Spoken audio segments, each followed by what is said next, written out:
ڕاپەڕین گۆڕانکاریەکی ساسی گرنگ بوو لە کوردستانی باشووردا کە خەونی لە مێژینەی گەلی کورد بوو بۆ ڕزگاربوون و دەستەبەرکردنی ژیانێکی ئارام لەم پێناوەشدا قوربانی زۆریان داوە. ئێستا دانیشتوانی ڕانیە و دەڤەری ڕاپەڕین لە نەبوونی پرۆژە و هەلی کار و کەمی خزمەتگوزاری نیگەرانن. پەشێمانبوون لە ڕاپەڕین دەزانی ناکرێت چونکە ئەوە ڕەتکردنەوەی خوێنی شەهیدانە. تۆ سەیریکە ئەم کۆمەڵگایە هەمووی خوێنی بۆ داوە خۆ هەر ئەوە بە ئاسانی ڕاپەڕین نەهاتۆدا بەرهەم. بەڵام ئەوەی کە لێرەدا ئێمە پێشبینی دەکەین لە بەرچاوی دەگرین فکری سەرکردایەتی سیاسی کوردە، ئەنی کە بەداخەوە لە ئاستیدا لاوازە، ئەنی ئەوە داخێکی گەورەی ئێمەیە. وڵی جا من ئەلێرە لە نێورانیێرا لە پرخەی چواقوڕێرا لە فەوجی دەرەکۆترێڕا برای خۆشم لەگەڵدا بۆی گەل لە کڵاو قاسمەی شەید بوو لە شەڕی ناوخۆ هەتا چوومە کەرکویا لەگەڵدا بووم. ئێستاشە بە 400,000 معاش خانشینی مەدەنیمە هەیە، ئەوش بە 4 مانگان جارێکی نەگە بدەنیان نەدەنێ نیوەکشیان لێ بڕیون.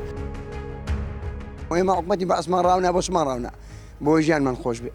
بەڵام تەماشا دەکەی من هەشتەر خێزانیە ئەوە دەژێنم لەوەتی ئێمە هەتا ئێستا دینارێک موسا هەتا ئێستا سوودی هەچی دیینارە من لە دوو بنەماڵم نەکردو کە یەکەم چەخماغە لە وردوگوای چواقوڕنەی لێ دراوە کە نێو خزمەکانی من بووە گوێ لێە کە داخلی ئەوم فێرقە ئەوم خوێن ڕشت و هەناسادی و قوڕۆسەدی و دەربەدەری و ناڕەعەتیمان دیت بۆچیمان دیت. هەموو ماڵ و حاڵن بەجێشتن لە بازانێ لە سووران خانویان لێستاندین حەرزیان لێستاندین هەموو ماریان وێران کردین. وەڵا حکومەتەوە کە هیچ بۆ کەس ناکە خوا خێرێ بنووسیت بای شەکی بۆ مسلمانان کە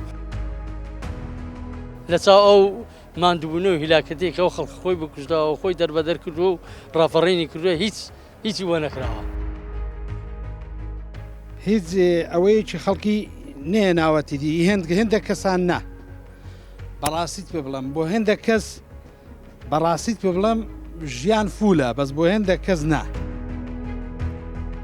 تەماشا دەکەی زمانی قەدیم هەموو شتێک ئاسانکاریە بوو، هەموو شتێک ئازۆر بوو، ژیان خۆشتر بوو. ئێستا ژیانەکان لێ قورس کردووی ژیانی ئەنتوڕاش کە تا ئێوارە ڕاکەی دەرەقەت نایی ساڵان ئەگەر 50,000 پیاکرد بە 50 دینار بەشی مانگێکی دەکردی. ئێستا میلیۆنێکی پیا دەکەی بەشی مانگێکت ناکە. ئەو ڕاپەڕینە هیچ ئەنجامێکی نەبوو جگە بۆ هەندێک بنە ماڵە و نەفەری نەبێن بنابە میلەتی نەبووە. لە دوای 32 ساڵ لە حکومڕانی دەڤەری ڕاپەڕین پشکی شێری بەرکەوتووە لە کۆچی گەنجان و هاوڵاتیان بۆ دەرەوەی هەرێمی کوردستان. هەر بۆیە داوا دەکەن حکومەت و لایەنە پەیوەندیدارەکان وەفا بنوێنن بەرامبەر شەهیدان و خەباتی شۆڕژگێڕانەی دانیشتوانی دەڤەرەکە.